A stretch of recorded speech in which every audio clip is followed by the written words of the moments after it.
நேற்று சண்டே லஞ்சுக்கு பார்த்தீங்கன்னா ஜீரக சம்பா அரிசியில் சிக்கன் பிரியாணி தான் செஞ்சுருந்தேன்.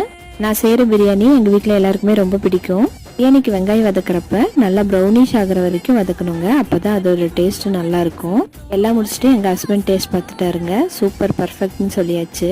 அரிசி இந்த மாதிரி பதம் வந்ததுக்கப்புறம் குக்கர் மூடி ஒரு 10 நிமிஷம் சிம்மில் வச்சுட்டு 15 நிமிஷம் கழிச்சு எடுத்தால் சூப்பரான பிரியாணி ரெடிங்க. அடுத்து இப்போ என்னோட டர்ன், நான் சிக்கன் செய்ய போகிறேன், நீ கிளம்புன்னு சொல்லி அனுப்பி விட்டாரு. நம்ம சிக்கன் பிரியாணி பாருங்க எவ்வளோ சூப்பராக ரெடியாக இருக்குது. தோட்டத்தில் நிறைய வாழை இலை இருந்தது, அதிலே பரிமாறிடலான்னு சொல்லிட்டு வாழை இலை வச்சு சாப்பிட்டாச்சு. பாப்பா ஃபுட்டோட ரிவ்யூ எல்லாம் சூப்பராக கொடுப்பாங்க. எப்போதுமே உப்பு காரம் எல்லாம் கரெக்டாக இருக்கான்னு பார்த்து கரெக்டாக சொல்லுவா. ஈவினிங் போல் ஸ்வீட் கார்ன் வேக வச்சு சாப்பிட்டாச்சு. டாக்டர்ஸ் டேங்கிறனால நேஹா பாப்பா ஸ்கூலில் கிராஃப்ட் செய்ய சொல்லியிருந்தாங்க. அதனால அவங்க அப்பாவும் அவளும் சேர்ந்து செஞ்சுட்டு இருந்தாங்க. கிராஃப்டோட ஃபைனல் லுக் சூப்பராக வந்திருந்தது.